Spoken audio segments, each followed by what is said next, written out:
เตหะตุสัมปทา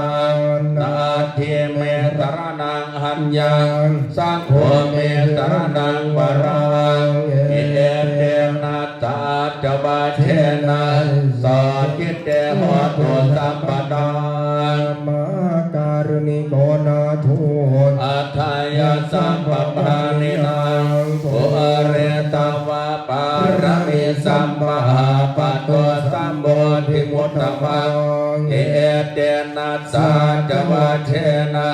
มาหุตตุสัมปุปัตตวามหาการุณิโกนาโทหิตายะสัมปปานินังปุเรตวะปารมิสัมปปะโตสัมโพธิมุตตะมังเอเตนะสัจวะเทนะมาหุตตุสัมปุปัตตวามหาการุณิโกนาโทสัมปปานินังปุเรตวะปารมิสัมปปะโตสัมโพธิมุตตะมังเสียงแก้วแก้วเสียงหยังเอื่นกันโวโวบีกไปตัวแต่เขาไม่ได้เอาจิตไปจับในส่วนนั้นสักได้ยินสักแต่ว่าได้ยินได้เห็นสักแต่ว่าได้เห็น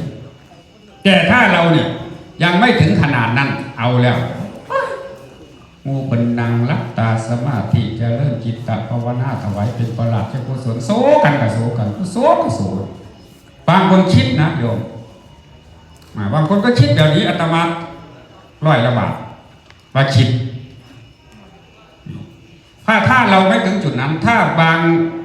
ครูบาอาจารย์บางรูปท่านก็สักแต่ว่าได้ยินก็ปล่อยไปเราก็ตั้งใจในเจริญของเราเหมือนนั้นอาจารย์ว่าครูเจ้าคณะท่านบอกว่าอย่าพุทโธก็พุทโธยุบหนอก็ยุบหนอไปไม่สนเสียงอะไรก็ช่างเราไม่ได้ไปใส่ใจในเสียงนั้นนี่ว่านี้ก็คือเหมือนกันเป็นลักษณะเพิ่นยังว่าได้ฟังเทศเหมือนกับกินยาขมปัจจุบันมันก็เลยว่าคอยบรรลุธรรมบ่คอยได้ดวงตาเห็นธรรมมันก็เลยว่าสำเร็จอย่างจักเทียแต่ก่อนนี่โอ้ยให้กับเจ้าของสร้างประโยชน์ให้กับสังคมชุมชนศาสนาให้มีความเจริญรุ่งเรืองวันนี้หาก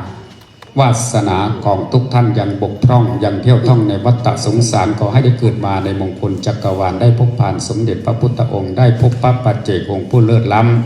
ำได้พบพระธรรมและพระอริยสงฆ์ได้พบนักปราชญ์ผู้ปีชาปัญญายมทั้งซื่อตรงสัตยาบารมีได้สิ่งใดขอให้ได้สิ่งไม่ผิดดังผู้คิดบุตรญาติธาตุทาสีจงปราดเปรื่องวิชาปัญญามีเจริญศรีสวัสดิ์พิพัฒนาพุทธานุภาพนำผลสัพพะมงคลสโมสรจงมีความเกษมสันนิรันดรความทุกข์ร้อนสิ่งใดอย่าได้มีธรรมานุภาพนำผล